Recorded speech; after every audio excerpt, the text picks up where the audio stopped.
Bienvenue à vous tous, amis fidèles qui nous suivez partout dans le monde. Bienvenue à vous, nos amis de Congo Mikili. Et merci de votre sympathique attention. C'est Ma vie, ma santé aujourd'hui et votre émission que vous aimez et qui a pour but de vous aider à améliorer la qualité de votre vie. Vous nous suivez directement du Canada, de la ville de Mississauga. Le 22 mars dernier, le monde entier a célébré la Journée internationale de l'eau et le thème pour cette année est axé sur l'importance de la qualité de l'eau. Ici, le ministre de l'Environnement du Canada, l'honorable Jim Prentice, en partenariat avec le ministère de la Diversification de l'économie de l'Ouest du Canada, a annoncé un investissement du gouvernement du Canada de 3,75 millions de dollars dans la recherche sur la qualité de l'eau. Et cette recherche va être menée par l'Université de Lethbridge en Alberta et l'Université de la Saskatchewan. L'eau, c'est la vie et je vais ajouter l'eau, c'est la santé. Malheureusement, beaucoup de gens continuent de mourir en République démocratique du Congo des maladies causées par la mauvaise qualité d'eau. La majorité de la population n'a toujours pas accès à l'eau potable. Et pourtant, j'ai dit bien, et pourtant, le fleuve Congo est le deuxième fleuve au monde après l'Amazone.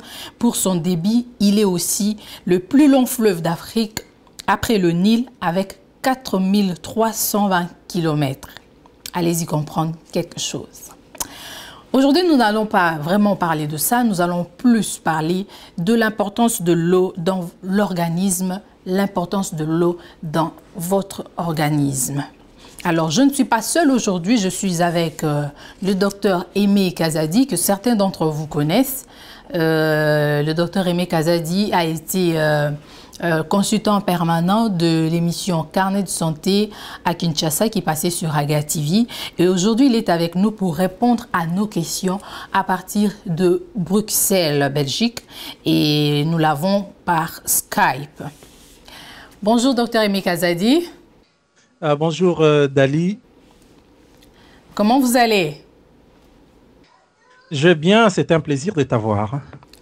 Tout le plaisir est pour nous de vous avoir aujourd'hui dans Ma vie, ma santé et merci beaucoup d'accepter de répondre à toutes nos questions. Alors, docteur Aimé Kazadi, notre première question est celle-ci. Quel est le rôle que joue l'eau dans l'organisme? Bon, avant que je ne donne directement le rôle, je dirais que au même titre que l'air, l'eau est vraiment essentielle à la vie. Et il est le composant principal du corps humain. Pour t'en rendre compte d'ailleurs, et surtout ceux qui vont nous suivre, pour qu'ils s'en rendent compte, pour une personne qui pèse à peu près 70 kilos, 49 à 50 kilos n'est composé que d'eau. Donc, sur 70 kilos de poids d'un adulte, 50 kilos n'est que de l'eau.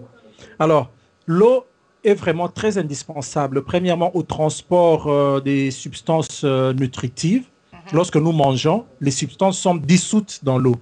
Et aussi, l'eau est très importante dans l'élimination des déchets du corps humain et des toxines, tout ce que le corps produit et qui n'est plus important et qui est dangereux pour le corps, c'est dans l'eau. Et aussi, l'eau aide à la régulation que les médecins appellent régulation thermique, ça veut dire de la température du corps humain grâce à la transpiration. Donc, lorsqu'on ne boit pas, on perd le peu d'eau qu'on a dans le corps. Donc, c'est comme si les pertes vont devenir plus supérieures que les entrées. Et par conséquent, la personne va perdre de l'eau. Et lorsqu'on perd de l'eau, le premier signe d'ailleurs qui montre qu'on a perdu de l'eau, c'est la sensation de soif. Donc, l'organisme réclame, j'ai perdu, il faut que je boive. Donc, par conséquent, les cellules du corps qui composent le corps humain ne vont pas bien fonctionner. On aura des fortes concentrations de sels, parce que les sels sont toujours dissous dans l'eau. Des sels minéraux seront très concentrés. Et l'exemple que je donnerai, c'est comme un moteur de voiture qui fonctionnerait sans huile.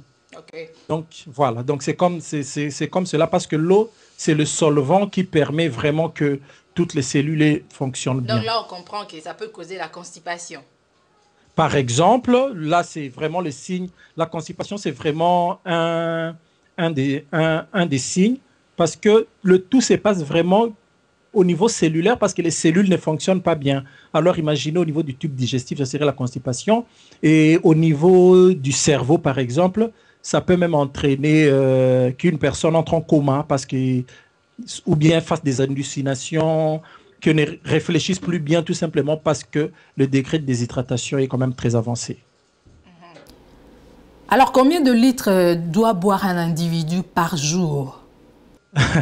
Là, c'est si on donnait une valeur directe, ça serait pas vrai. Parce que, en fait, la quantité dépend de plusieurs facteurs. Et parmi ces facteurs, nous avons l'âge. Un enfant ne va pas boire la même quantité qu'un adulte, ça c'est sûr. Ça dépend de l'activité physique.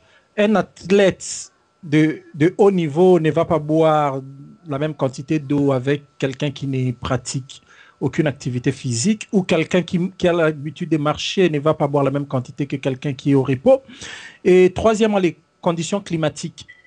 Et on sait bien que lorsqu'il fait très chaud, on ne va pas boire la même quantité que lorsqu'il fait très froid et vice-versa. Et aussi en cas de certaines maladies. Imaginons qu'une personne fait la fièvre, une personne fait la diarrhée ou a des vomissements. Effectivement, il va prendre des quantités différentes. Voilà. Mais là, c'est en général. Mais je peux donner... En moyenne, alors? Oui, je donne le principe. Donc, le principe par rapport à ça, c'est les entrées doivent être égales aux sorties. Et chez l'adulte normal, je prends toujours l'exemple de l'adulte, les sorties sont à peu près de 2 à 3 litres.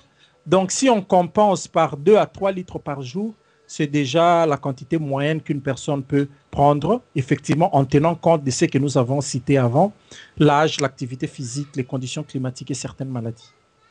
Vous avez dit 2 à 3 litres par jour. C'est combien de verres ou combien de bouteilles d'eau? Parce qu'il y a certaines personnes qui achètent des bouteilles d'eau. Non, on n'a pas vraiment à mesurer.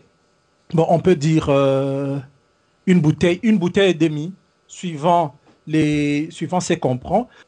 Bon, la grosse bouteille, parce que la grosse bouteille, il y a des bouteilles de 1 litre et des bouteilles de 1 litre et demi. Okay. Mais ce que je voulais ajouter, c'est qu'il ne faut pas oublier que nous prenons aussi de l'eau dans nos aliments. Parce que lorsqu'on mange les aliments, on prend une bouillie, on prend les céréales le matin avec le lait. Tout ça, ça contient de l'eau. Donc, c'est dans les 2 à 3 litres, il y a aussi l'eau qui est dans les aliments. Il y a aussi l'eau qui est dans les jus et dans toutes les boissons. Donc, tout ça, ça fait partie de la quantité d'eau qu'une personne a besoin. Alors, docteur Aimé, que pensez-vous de ces personnes qui boivent plus de jus, plus de thé, plus de café que de l'eau? Voilà. Ce que je dirais, c'est que l'eau, c'est vraiment, je peux dire, la boisson physiologique. Vraiment très importante. Très importante. Donc, on ne peut pas substituer l'eau avec autre chose. Bien que dans ces boissons, dans du jus par exemple, il y a toujours il y a toujours une très grande quantité d'eau. Mais ce que je veux dire ici, c'est plutôt par rapport à certaines boissons comme le thé ou le café, parce que c'est parmi les boissons les plus consommées. Ce qu'il y a, c'est qu'il y a des composantes qui sont dans le thé et le café qui ont des propriétés que le médecin appelle diurétiques. Ça veut dire ça fait beaucoup uriner. Ça fait perdre de l'eau à partir des urines.